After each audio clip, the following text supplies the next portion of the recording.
دوستو، ایک لفظ ہے ظلم، ستم، جبر. یہ انسانوں کے لیے بڑا تکلیف کا باعث ہوتا ہے. جس کے ساتھ زیادتی ہوتی ہے اس کا دل پوری طرح ٹوٹ جاتا ہے، اس کی روح کے اندر زخم ہو جاتے ہیں، اس کا باطن پوری طور پر توڑ پھوڑ کا شکار ہو جاتا ہے. کسی بھی صورت ظلم اور زیادتی کسی بھی مذہب میں اور کسی بھی اخلاقی معاشرے میں روا نہیں ہے. اور پھر دین اسلام جو دین رحمت ہے، جو دین کرم ہے، جو دین درگزر ہے، وہ تو اپنے ماننے والوں کو اس بات کی خاص تلقین کرتا ہے کہ وہ اپنی زندگی میں ہر قسم کی زیادتی سے، ہر قسم کے ظلم سے اپنے آپ کو اور اپنے ہاتھوں کو بچا کے رکھے. یہ جو ظلم اور زیادتی کسی بھی صورت میں ہوتی ہے، یہ تکلیف کا باعث ہوتی ہے. اسلام چونکہ دین رحمت ہے تو وہ اپنے ماننے والوں کو اس بات سے سختی سے منع کرتا ہے کہ کسی بھی قسم کی کسی کے ساتھ کوئی زیادتی نہ کی جائے، کوئی ظلم نہ کیا جائے. وہ ظلم ہتھیار سے لے کر رویے تک کوئی بھی ہو، آپ کے لہجے کی زیادتی ہو، آپ کے لفظوں کی زیادتی ہو، کوئی بھی ہو، کسی کو تکلیف نہ پہنچائی جائے، اذیت میں مبتلا نہ کیا جائے. میرے بھائیوں، آج اس معاشرے میں ہم وقت گزار رہے ہیں، اس میں ظلم اور زیادتی تیزی سے بڑھتی چلی جا رہی ہے.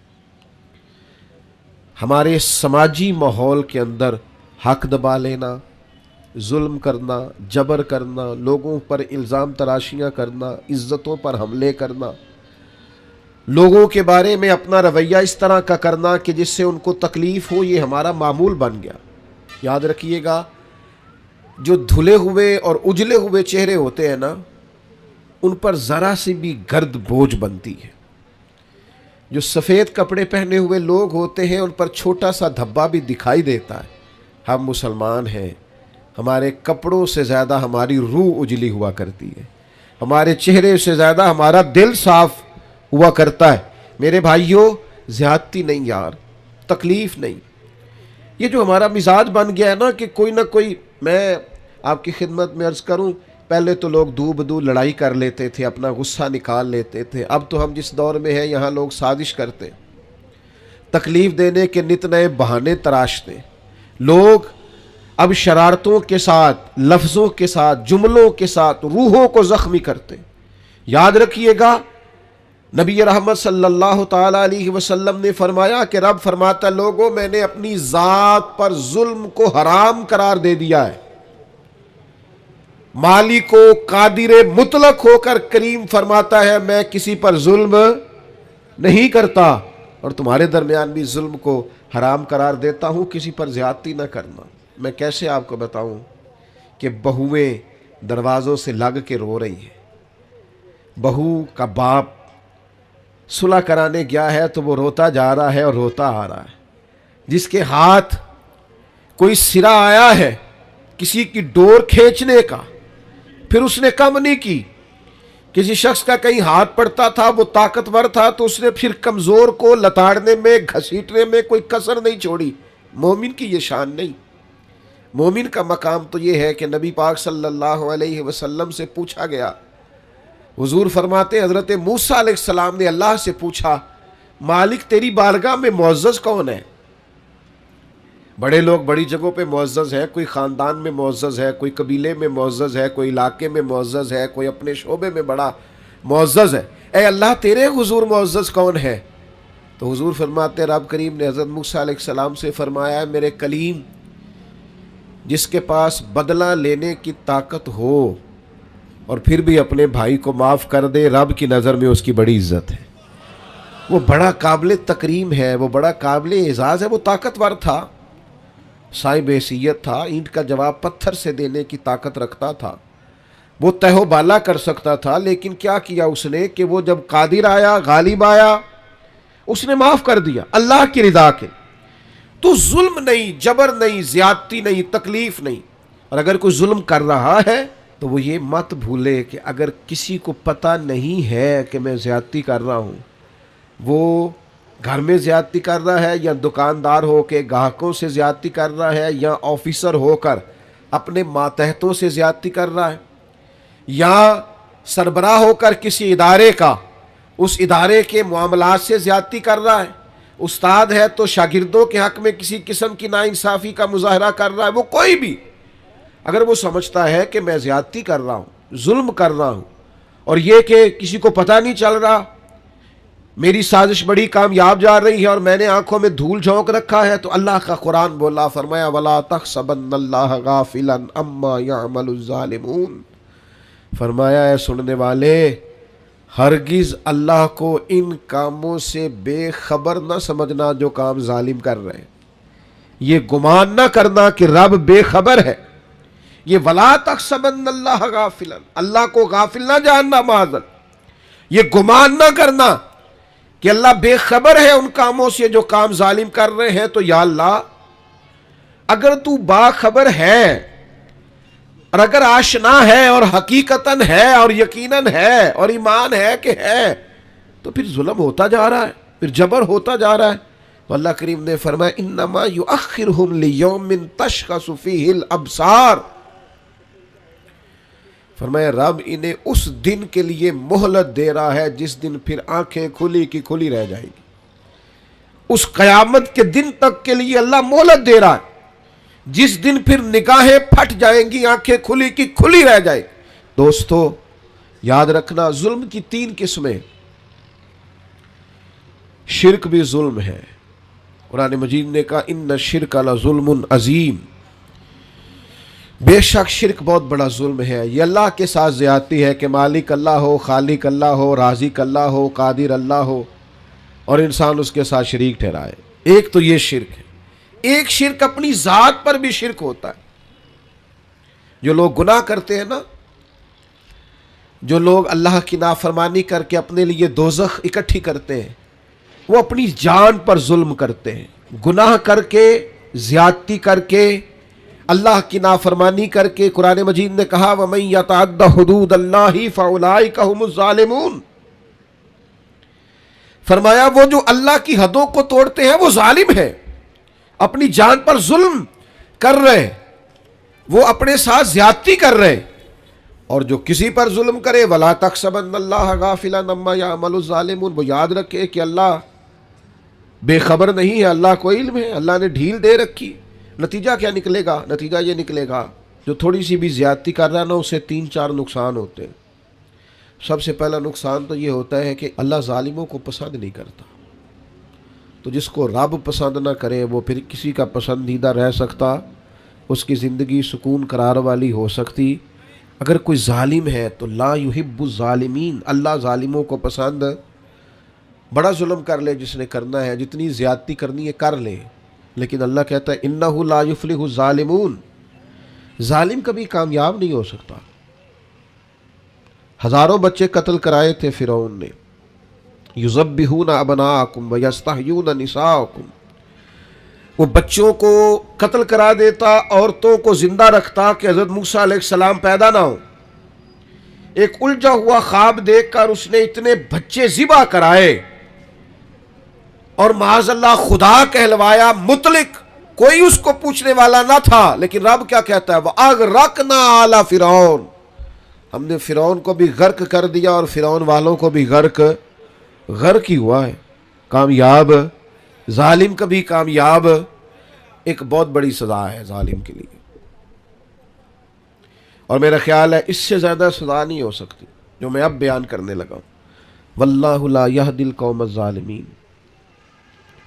اللہ فرماتا ہے یہ جو ظالموں کی قوم ہوتی ہے نا، اسے اللہ ہدایت نہیں دیتا۔ اوئے ہوئے ہوئے، ظالموں کو اللہ ہدایت، یہ اس کا فیصلہ ہے۔ تم زیادتی کر رہے ہو، ظلم کر رہے ہو، اندھے ہو جاؤ گے، تمہارا شعور چھین لیا جائے گا، تمہیں یہ پتہ ہی نہیں چلے گا کہ ہم کتنا بڑا جبر کر رہے ہیں، تمہاری وہ صلاحیتیں سلب کر لی جائیں گی، سوچنے کی، سمجھنے کی۔ بہت ساری ڈگریوں کے باوجود بھی، بہت سارے علم کے باوجود بھی، بہت ساری تعلیم کے باوجود بھی گمراہ کے گمراہ رہ جاؤ۔ کیوں؟ کہ واللہ لا یہدی القوم الظالمین، اللہ ظالموں کی قوم کو ہدایت، اور انسان کے پاس ڈگری ہو اور شعور نہ ہو، طاقت ہو شعور نہ ہو، مال ہو شعور نہ ہو، اس کے پاس سارا کچھ ہو اور وہ گمراہی میں بھٹکتا پھرے، یہ کچھ چھوٹا نقصان ہے؟ میرے بھائیوں یاد رکھیے گا، رب فرماتا ہے اللہ ایک تو ظالموں سے اللہ ظالم کو پسند نہیں کرتا، ظالم کبھی کامیاب نہیں ہوتا، اور فرمایا ظالموں کو اللہ ہدایت یہ بہت بڑی سزا ہے کہ انسان ظالم ہو، جابر ہو اور اسے ہدایت نصیب نہ ہو، یہ بہت بڑی سزا ہے۔ اب ہوتا کیا ہے؟ ظلم کرتا کیا ہے؟ اللہ کے حبیب علیہ السلام نے فرمایا ظلم نہ قیامت والے دن بہت سارے اندھیروں کا باعث بنے گا۔ تم نے بڑی پاکیزہ زندگی گزاری ہوگی لوگوں کے سامنے، بڑی آسودہ تم نے وقت گزارا ہوگا، اچھے لباس پہنے ہوں گے، بڑی گاڑیوں میں گھومے ہوں گے، اور ممکن ہے کہ تم نے بڑے کشادہ گھروں میں وقت گزارا ہو، لیکن اگر کہیں تم سے ظلم ہوا ہے، زیادتی ہوئی ہے، تو قیامت والے دن یہ تمہارے لیے تاریکی ہے۔ ساری صلاحیتوں کے باوجود صبح قیامت یہ تمہارے لیے اذیت کا باعث۔ اپنے آپ کو روکیں، اپنے آپ کو سمجھائیں۔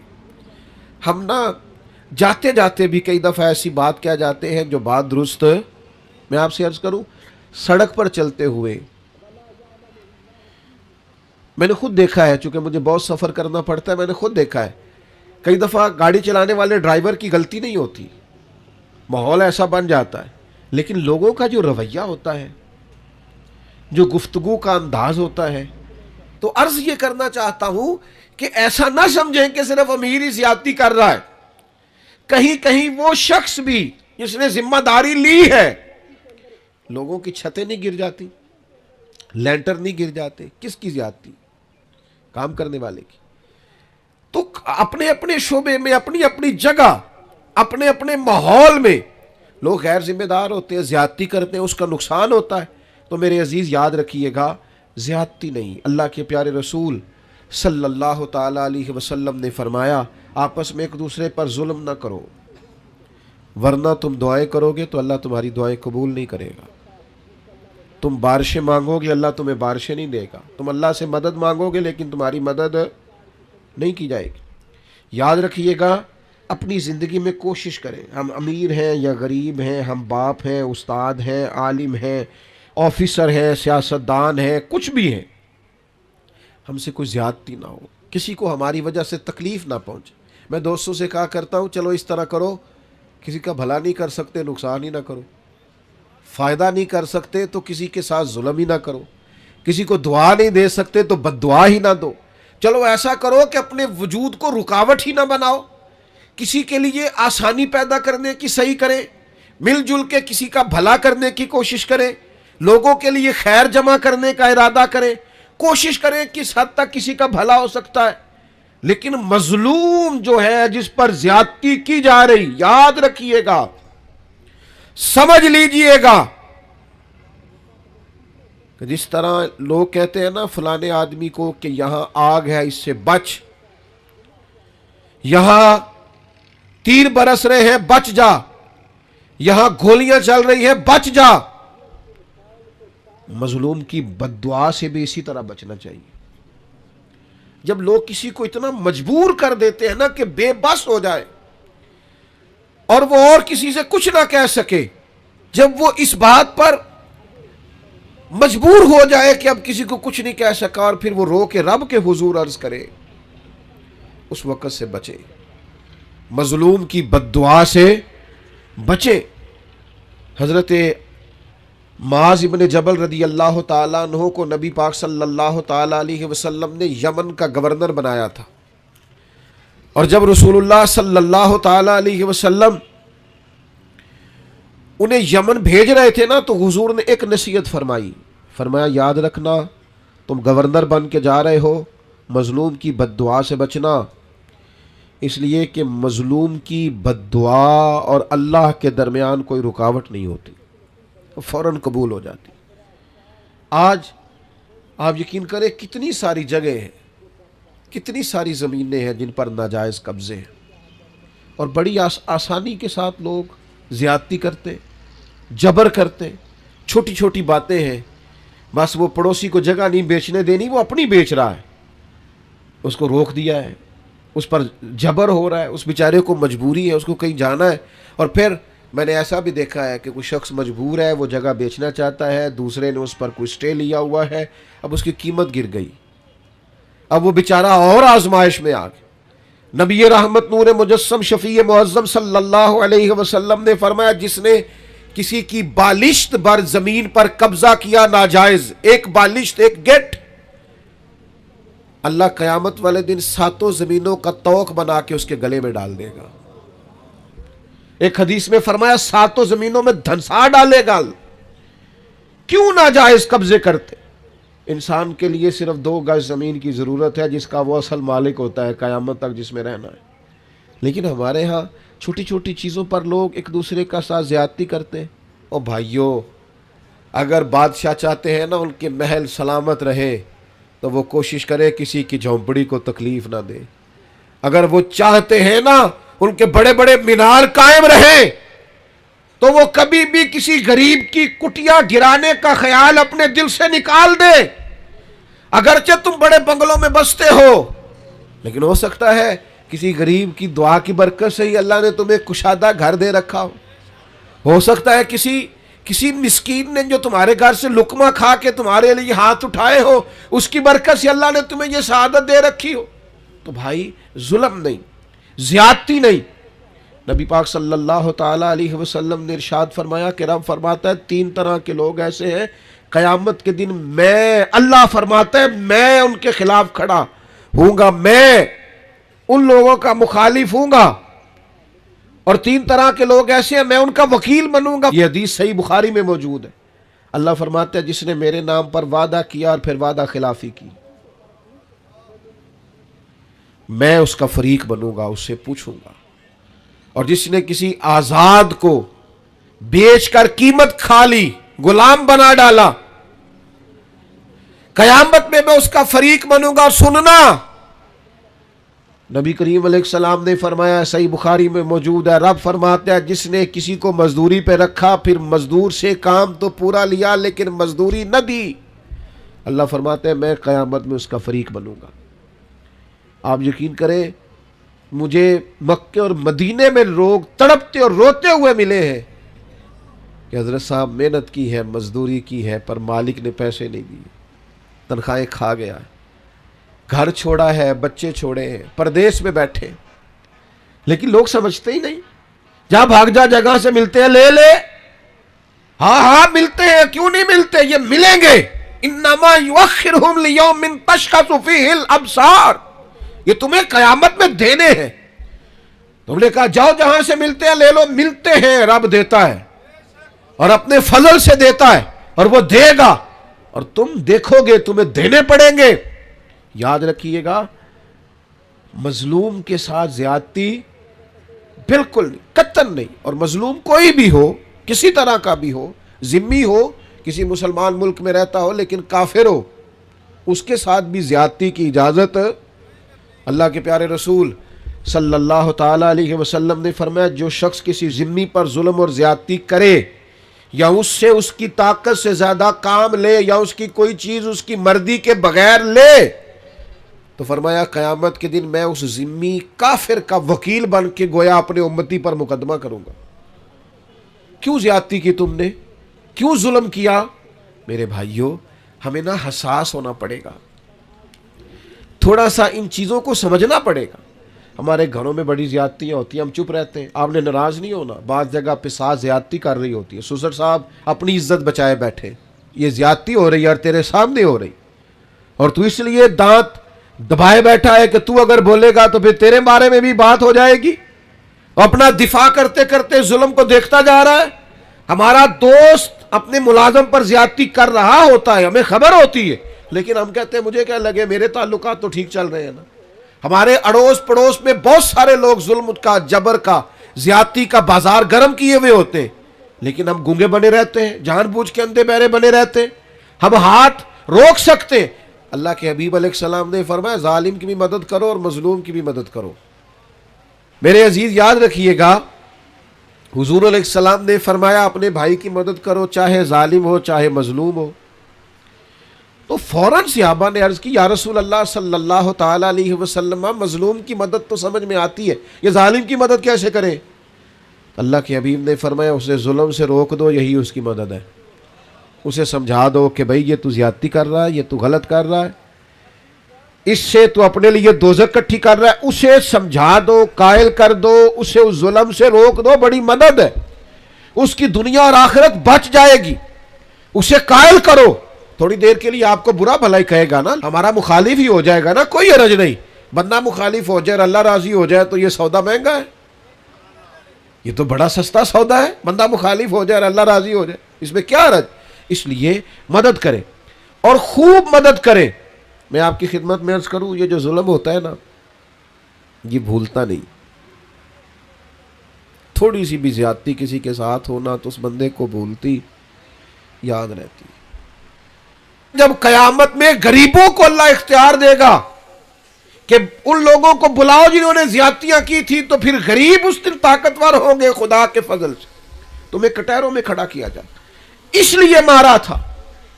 میں آپ کی خدمت میں عرض کروں, چھوٹی چھوٹی چیزیں لوگ دبا لیتے ہیں, آپ یقین کریں واپس نہیں کرتے. اور پھر لفظ کیا ہے, جا جہاں سے ملتی ہے وہاں سے لے لے, جہاں سے تجھے میسر آتی ہے وہاں سے جا کے. اللہ کے رسول صلی اللہ علیہ وسلم نے فرمایا, یہ سنن ابو داؤد میں بھی حدیث موجود ہے اور دیگر جگہوں پر بھی موجود ہے. حضور فرماتے ہیں اللہ تعالیٰ دنیا میں کسی گناہ کی سزا اتنی جلدی نہیں دیتا جتنی جلدی ظلم اور قطع رحمی کی سزا دیتا ہے. آخرت میں جو عذاب ہوگا وہ الگ ہے, لیکن دنیا کے اندر اتنی جلدی کسی جرم کی سزا نہیں ملتی جتنی جلدی سزا ظلم کی ملتی.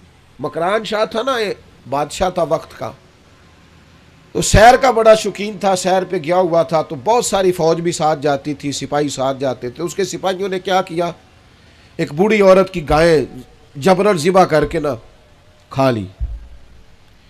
اب وہ بوڑھی نے جب بات کی تو انہوں نے ڈانٹ دیا. جس دن بادشاہ نے واپس جانا تھا, کسی طریقے سے ایک پل تھا دریا کے اوپر سے گزرتا تھا, دریا کے اس پار جنگل تھا جہاں کچی بستیاں تھیں, وہاں اس بوڑھی کی گائے ذبح کر کے وہ کھا گئے. تو بادشاہ جب پل سے گزر رہا تھا نا, تو بوڑھی پل کے اندر کہیں چھپ کے بیٹھ گئی. جب بادشاہ کی سواری گزری نا, تو بھاگ کے آ کے اس نے گھوڑے کی لگام تھام لی, کہنے لگی مکران شاہ ٹھہر جا, رک ذرا, میرے اوپر ظلم کر کے ایسے جا رہے تو. بادشاہ کہتا ہے بڑا طاقتور تھا, لیکن بوڑھی نے جملہ کہا, چکرا کے زمین پہ گرا اور تڑپ گیا بادشاہ وقت. بوڑھی کہنے لگی میں بیوہ بے اولاد ہوں, تیرے سپاہی میری گائیں ظلمن جبرن ذبح کر کے کھا گئے ہیں, اس پل پر چھپ کے بیٹھی تھی, میں نے بڑی مشکل سے تیرا گھوڑا روکا ہے, لگام تھامی ہے, بس ایک سوال کا جواب دے کہ میری گائے کا حساب اس پل پہ دینا ہے کہ پل صراط پہ دینا ہے, ابھی فیصلہ کر, یہاں دینا یا وہاں. بادشاہ چکرا کے زمین پہ گرا, رویا, کہنے لگا نہیں میں پل صراط پہ حساب نہیں دے سکتا, تو یہی حساب لے لے, وہ مشکل ہے. بلاؤ سپاہیوں کو, او بھائیو حساب تو دینا ہے, آج کے پل پہ نہ دو گے تو پل صراط. اور ایک اور بہت بڑا ظلم ہم کرتے ہیں, زمین پہ قبضہ, مال پہ قبضہ, عزتوں پہ حملہ. راز نہ ہونا, ہمیں عادت ہو گئی ہے غیبت کرنے کی. میں ایک جگہ پہ گیا ہوا تھا, تو ایک صاحب مجھے کہنے لگے جی یہ جس مسجد میں آپ آئے ہیں نا, اس مسجد کے مولوی صاحب اور کمیٹی کے ساتھ مل کے بڑے پیسے کھا گئے مسجد کے. اتنی مجھے تکلیف, باتوں کا بڑا غصہ آتا ہے. میں نے اس سے کہا کہ آپ نے کتنے دیے پیسے؟ کہنے لگا جی نہیں میں تو نہیں دیتے, لوگوں نے دیتے نہیں. تو میں کہ یار آپ ہی لوگ ہی پوچھ لیں گے, تو کیوں ایڈا پریشان ہے؟ عجیب تیرا فلسفہ بھائی, تو ایک عالم دین کی عزت پر تو حملہ کر رہا ہے, تجھے پتہ ہی نہیں. لوگ سمجھتے نہیں, بڑے بڑے باعزت لوگوں کے بارے میں لوگ جملہ بول دیتے, مخلوق تو فنکار ہے اس درجہ کے پل بھر میں, سنگے در کعبہ سے بھی اسنام تراشے, اور تم کون ہو کیا چیز ہے داغ کبابی. لوگوں نے تو مریم پہ بھی الزام تراشے, حضرت مریم سلام اللہ علیہا پر بھی الزام لگا دی. لوگ باز ہی نہیں آتے. حضرت عمر کا زمانہ تھا, حضرت سعد بن ابی وقاص یہ 7ویں مسلمان ہیں اور نبی پاک علیہ السلام کے ماموں ہیں رشتے میں. عشرہ مبشرہ اور وہ بڑی لسٹیں جن میں بڑے بڑے بزرگ شامل ہوتے ہیں, سمجھ لیں اس لیول کے آدمی حضرت سعد بن ابی وقاص, اور ساری زندگی میدان میں گزاری. کوفے کا گورنر بنایا گیا تو پتہ لوگوں نے کیا شکایت لگا دی, ان کو تو جی نماز نہیں صحیح پڑھانی آتی. ہائے ہائے. حضرت سعد بن ابی وقاص سے جناب عمر نے پوچھا, اور یہ بخاری مسلم میں حدیث ہے, آپ فرمانے لگے سعد لوگ یہ کہہ رہے ہیں. فرمایا مجھے اللہ کی قسم میں اس طرح نماز پڑھاتا ہوں جس طرح میں نے اپنے نبی سے سیکھی ہے. لوگ باز ہی نہیں آتے, دیکھتے نہیں بندہ کتنا بڑا ہے. تیری زبان جس کی بارے میں مرضی بات کر دیتی ہے. حضرت سعد بن ابی وقاص رضی اللہ تعالیٰ عنہ سے کے بارے میں جب شکایات آئیں کوفہ سے تو حضرت عمر نے بندہ بھیجا, فرمایا تفتیش کرو. جس جس جگہ لوگ گئے, صحابہ گئے تفتیش کرنے, معلومات کرنے, حقیقت پوچھنے, ہر ایک نے جناب سعد کے لیے دعا کی. کہاں اتنا اچھا آدمی. لیکن ایک شخص تھا اسامہ بن قتادہ ابو سعدہ, وہ کھڑا ہو گیا. اس نے 3 باتیں کی. کہنے لگا جی دیکھیں کتنے بڑے آدمی کی عزت پر حملہ کر رہا ہے, کتنا بڑا ظلم کر رہا ہے.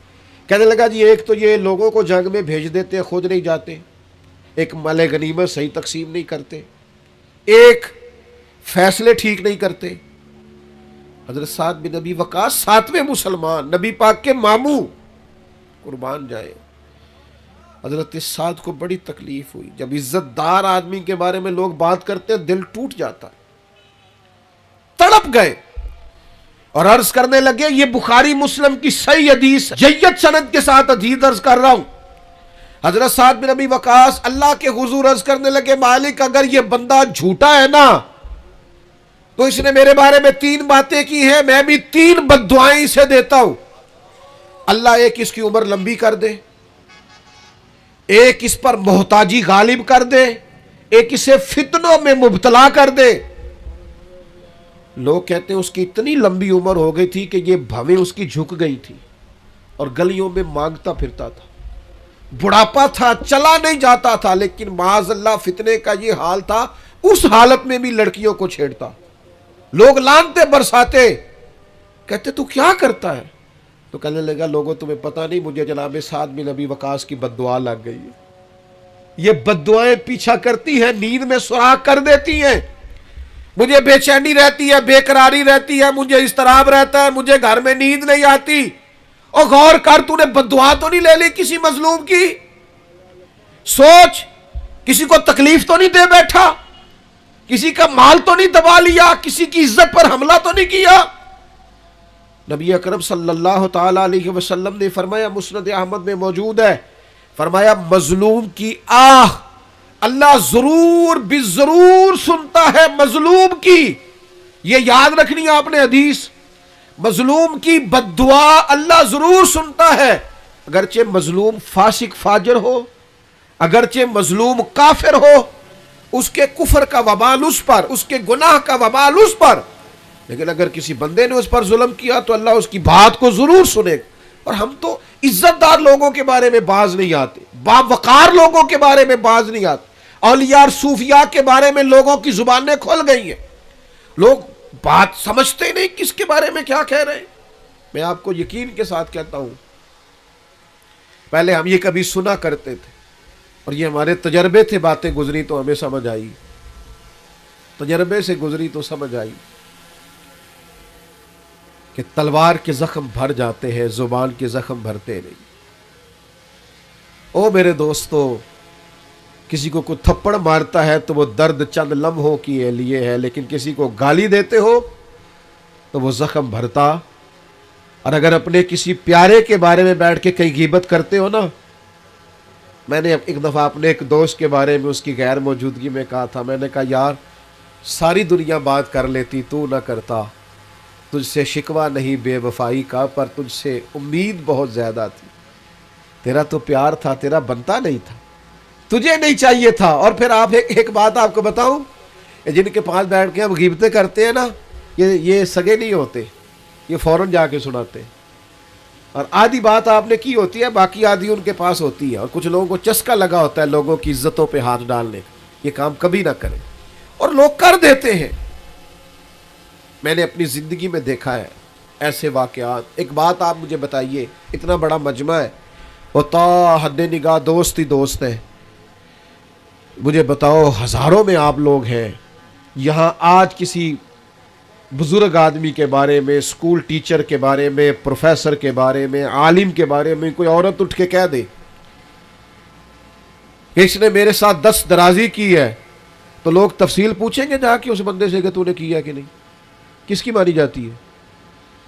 کوئی تفصیل ہی نہیں پوچھتا, کوئی کسی طرف جاتا ہی نہیں, کوئی وضاحت ہی نہیں لیتا, بات گھوم جاتی ہے. اور آپ میں 99 خوبیاں ہوں اس کی تشہیر نہیں کرتے لوگ, لیکن ایک خامی ہو تو زیادتی کرتے, جگہ جگہ بات کو گھماتے, اور باتوں کا وجود نہیں ہوتا وہ باتیں عام کر دیتے.